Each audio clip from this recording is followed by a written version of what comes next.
Regardez bien cette image, ce n'est pas du football, c'est un crime contre l'espoir. Un peuple entier s'est arrêté de respirer, le Maroc tombe au sommet de sa gloire, le Sénégal exulte dans le chaos. Bonjour, c'est Alex Footfire. Quel plaisir de vous retrouver pour décrypter ce séisme.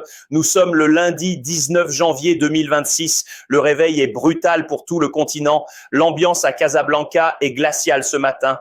Les drapeaux sont en berne dans les cœurs. On ne parle pas d'une simple défaite tactique. On parle d'une cicatrice qui ne fermera jamais. Le stade était une poudrière prête à exploser. Mais le silence qui a suivi le sifflet final était assourdissant. J'ai vu des hommes pleurer comme des enfants. J'ai vu des légendes s'effondrer sur la pelouse. Ce penalty de Brahim Diaz restera une énigme, une ombre qui plane sur cette finale chaotique. Les Layounes de la Teranga ont brisé le rêve marocain.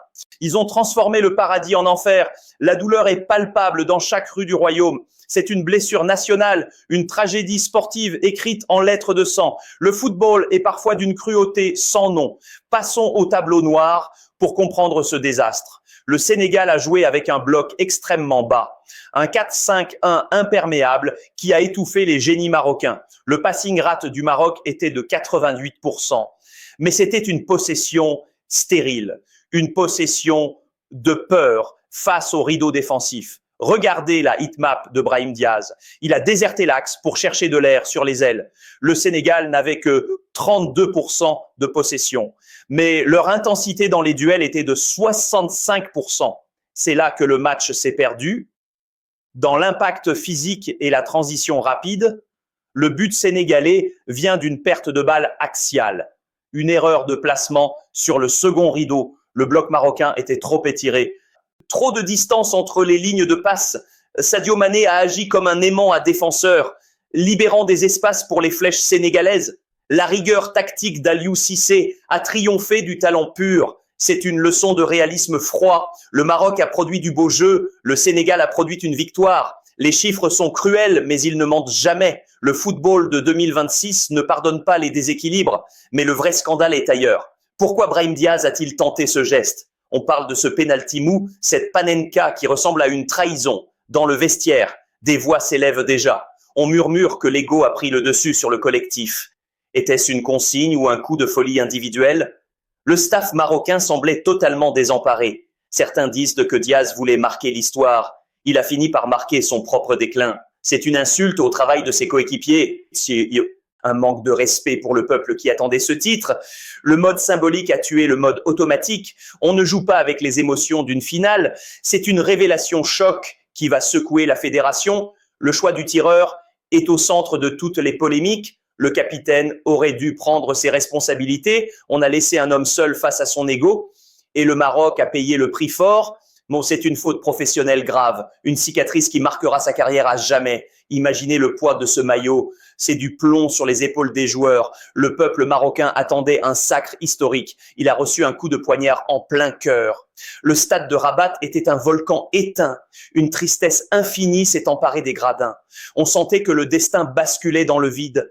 Chaque seconde pesait des tonnes de regrets. Ce n'est plus du sport à ce niveau-là. C'est une véritable épreuve spirituelle et mentale. Les visages des supporters étaient livides et dévastés. La peur a changé de camp dès l'entame de match. Le Maroc était le grand favori de la compétition. Il est devenu la proie idéale pour les Sénégalais. On voyait le doute s'installer dans les yeux de Hakimi. C'est l'histoire tragique d'un immense rendez-vous manqué. Une tragédie grecque moderne jouée en plein désert. Le silence des tribunes était plus bruyant que les cris. C'est le vide sidéral qui s'installe dans les mémoires. Le rêve s'est évaporé sous la chaleur de la nuit. Analysons maintenant ce naufrage tactique inexplicable. Regardez attentivement le placement défensif sénégalais. C'est un mur de béton armé posé devant la surface. Le bloc adverse était d'une densité physique folle. Le Maroc affichait pourtant 600 passes réussies. Mais où étaient réellement ces passes latérales ? Elles tournaient sans fin dans leur propre camp de base. C'est une possession stérile et totalement inutile. Le Sénégal a parfaitement coupé les circuits. Ils ont isolé Brahim Diaz dans une cage invisible. Sa heatmap personnelle montre une errance totale. Il n'a jamais trouvé la moindre faille dans l'axe. Le pressing sénégalais était d'une précision chirurgicale. Chaque relance marocaine devenait un calvaire sans nom. Le milieu de terrain marocain a fini par exploser. Il y avait beaucoup trop de fioritures techniques, pas assez d'efficacité directe vers le but adverse. Le Sénégal a joué la montre avec une intelligence rare. Ils ont cassé le rythme des Layounes de l'Atlas sans cesse. Les transitions offensives marocaines étaient inexistantes. Le Maroc tournait en rond comme un fauve en cage. C'était un labyrinthe tactique sans aucune issue possible. La défense marocaine était positionnée beaucoup trop haute. Elle s'est fait surprendre par la vitesse sénégalaise. Un seul contre-assassin a suffi pour tout briser. Une seule erreur de marquage sur le porteur du ballon. Le placement défensif sur le but est catastrophique. Il n'y avait aucune couverture mutuelle entre les centraux. C'est une faillite collective évidente sur le plan technique. Les chiffres du duel sont simplement honteux ce soir. Seulement 40% de duels gagnés par le Maroc. C'est un chiffre insuffisant pour espérer gagner une finale. Le milieu a perdu sa boussole tactique en plein vol. L'équilibre de l'équipe a volé en éclats sous la pression. Parlons maintenant de ce penalty maudit à la fin. L'arbitre désigne le point blanc dans un fracas total. Tout le monde pense au salut de la nation entière. Mais Brahim Diaz s'avance seul avec un air étrange. Pourquoi a-t-on laissé ce joueur prendre le ballon? Pourquoi cette arrogance soudaine dans un moment pareil? Si vous sentez que la CAF nous cache quelque chose, abonnez-vous sans attendre. Ici, nous ne dormons jamais sur les dossiers. Il y a des rumeurs persistantes de disputes internes. Des tensions ont éclaté dans le vestiaire juste avant certains cadres n'étaient pas d'accord avec le tireur. On raconte que Walid Regragui a perdu le contrôle total. Le choix de tenter une panenka est une insulte. C'est une trahison pure envers le collectif et le public. On ne joue pas avec le cœur de millions de gens. C'est une faute qui cache un malaise bien plus profond. Un malaise qui ronge les entrailles des Layounes de l'Atlas. Le vestiaire est en train de brûler vivement ce matin. Les langues commencent à se délier dans les coulisses. C'est une révélation qui va secouer tout le pays. Le futur même de cette équipe nationale est en jeu. La suite de cette enquête va vous glacer le sang. Écoutez ce silence dans les couloirs. C'est le bruit des ambitions brisées. Le Maroc était au sommet de la montagne. Mais à cette altitude-là, l'oxygène manque. On ne réfléchit plus avec sa tête. On agit avec ses tripes et sa peur. Brahim Diaz était suspendu dans le temps. Un géant aux pieds d'argile face à l'histoire. Les Layounes de l'Atlas ont perdu leur boussole. Ils ont oublié pourquoi ils couraient là. La pression psychique est un venin puissant. Il s'insinue dans les veines des plus grands. Le Sénégal l'a compris et a simplement attendu. Ils ont attendu que le doute s'installe. Ils ont attendu que l'ego dévore le talent. C'est une fin de cycle pour certains joueurs, une naissance douloureuse pour d'autres nations. Le football est un miroir de la vie. C'est une insulte au talent pur ce matin. J'ai mal au football en voyant ces larmes. Regardez cette heatmap après la pause. Le bloc marocain s'est totalement déséquilibré. Les milieux de terrain ne revenaient plus. Les défenseurs centraux étaient livrés à eux-mêmes. Le Sénégal a exploité chaque faille de placement. Ils ont gagné 70% des seconds ballons. C'est un chiffre terrifiant pour une finale. Le Maroc a multiplié les passes stériles. 120 passes dans le dernier tiers adverse. Mais seulement 2 tirs cadrés au total. C'est une faillite dans la zone de vérité. Sadio Mané a joué comme un chef d'orchestre. Il demandait le calme alors que tout brûlait. Sa heatmap montre une présence partout. Il était le premier défenseur de son équipe.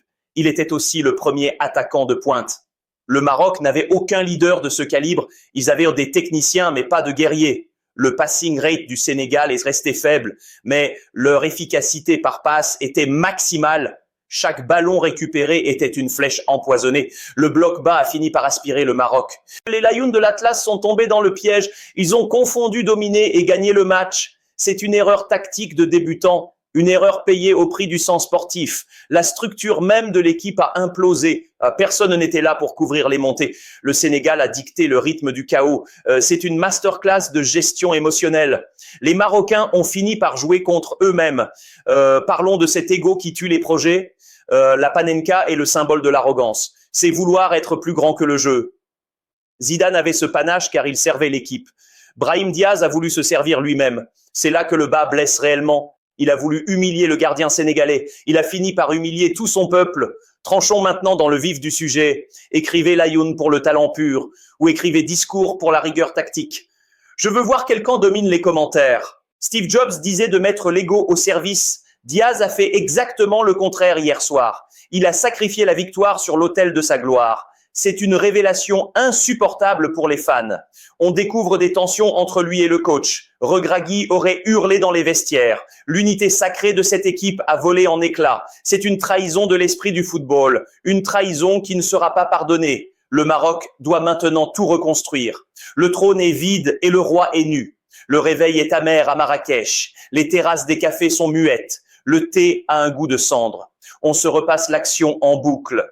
Comme un cauchemar dont on ne sort pas, le Maroc a touché le soleil, mais ses ailes ont brûlé vivement. C'est le poids d'une nation sur un pied qui a tremblé devant l'histoire. La détresse est totale dans les foyers.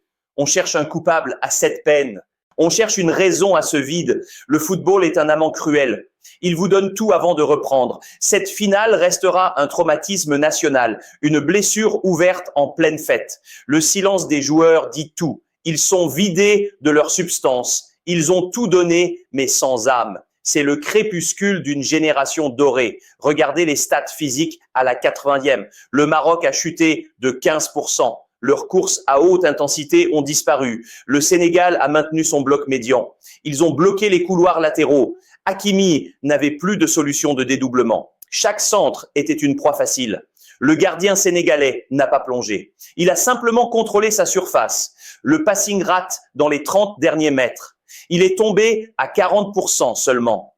C'est la preuve d'une fatigue mentale extrême. Le Maroc a tenté 15 dribbles inutiles. Seulement 3 ont été réussis. C'est un manque de lucidité flagrant.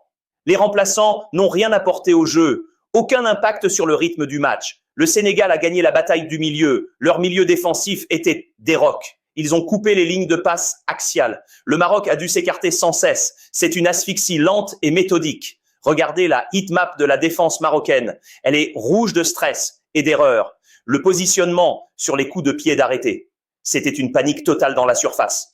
Le Sénégal a joué sur cette peur bleue. Ils ont provoqué les fautes intelligemment. Chaque arrêt de jeu était une victoire. Le Maroc a perdu son football fluide. Il a fini par balancer de longs ballons. C'est l'aveu d'impuissance le plus total. La tactique de Regragui a fini par s'éroder. Il n'y avait plus de plan B, seulement de l'espoir et de la sueur. Mais l'espoir ne suffit pas en finale. On apprend des choses terribles ce matin. Brahim Diaz aurait refusé d'écouter les consignes. Juste avant le pénalty fatal, un cadre de l'équipe lui a parlé. Il lui a dit de tirer fort. Diaz a répondu par un geste méprisant. Il se sentait intouchable et au-dessus. C'est l'ego qui a tiré ce ballon mou. Ce n'est pas un manque de talent, c'est un manque d'humilité flagrant. Le vestiaire est désormais une poudrière. Des clans se forment déjà contre lui. Certains joueurs demandent des comptes sérieux. La fédération marocaine va devoir trancher. On ne peut pas laisser passer ça. C'est une faute lourde de conséquences. Un like sur cette vidéo, c'est un vote contre le foot business. Montrez-leur qu'on est encore là. L'honneur du Maroc a été bafoué hier et le coupable est déjà tout désigné. Regardez ce que nous sommes devenus. Le Maroc pleure ses héros déchus. La nuit ne finit jamais à Rabat. C'est le poids de l'histoire qui écrase. On se souviendra de ce geste précis. Cette Panenka restera comme un fantôme. Elle hantera les nuits de Brahim. Mais le football ne s'arrête jamais. Il continue de battre dans nos veines. Le Sénégal lui savoure son trône. 2 étoiles brillent sur leur maillot. C'est la loi du plus fort ici. La loi de celui qui veut vraiment. Le talent n'est rien sans l'âme. Le Maroc a appris la leçon. Elle est amère et très salée, mais elle est nécessaire pour demain. C'est une fin de règne tragique. Une page se tourne dans la douleur. Le soleil se lève sur une défaite. Parlons de la faillite nerveuse globale. Le taux de perte de balles. Il a bondi de 15%. Le Maroc a perdu sa lucidité. Regardez les heatmaps de la défense. Un désordre total dans le placement. Le Sénégal est resté d'un calme. Leur bloc bas était une muraille de fer et de feu. Le passing rate dans l'axe central. Il s'est effondré après l'heure de jeu. Le Maroc ne trouvait plus de lien, plus de connexion entre les lignes. C'est un suicide tactique en finale. Les changements n'ont rien apporté.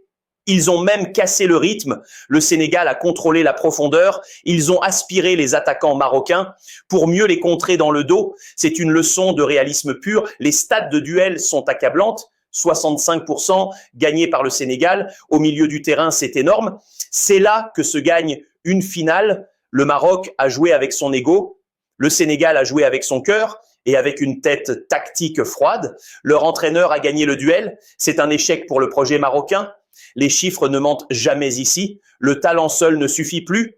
En 2026, il faut de la rigueur, il faut de la discipline tactique. Le Maroc a manqué de tout ça. C'est une faillite technique et mentale. Une source proche du vestiaire parle. Regragui aurait déposé sa démission immédiate. Il ne supporte plus les égos. Le cas Brahim Diaz divise la nation. Certains demandent son exclusion définitive. C'est une trahison que le peuple rejette. Le football marocain est à l'arrêt. Les têtes vont tomber très vite. C'est une révélation qui va brûler. On parle de sanctions financières lourdes.